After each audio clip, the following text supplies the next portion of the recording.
Öyleyden akılsız seksiz taşlattı bilek akılım ol. Sınavı жарысқа ortak olsun. Әмір ханым, балам, еркетайым, қайдасың?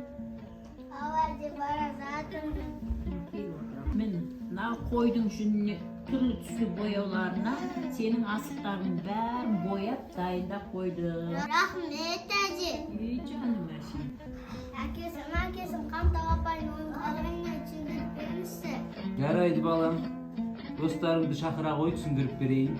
Ал балалар, Қамтал апай ойын шартымен сендерге түсіндіріп берейін.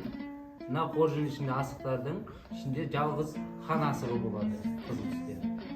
Осы Қамтал апай деп қоржындағы асықты жерге шашқанда, осыны жылдам шапшаң жинауларың керек. Мына хан асығы кімнің қолына түседі, ойынды сол бала бастайды. Асықтарды атып, яғни шертіп бастайды. Түсіндік пе? Түсіндіңдер ме балалар?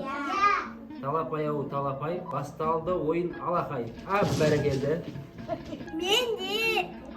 Ой, жарайсың Ибрахим балам. Ойынды сен бастайтын болдың, алғашқы болып.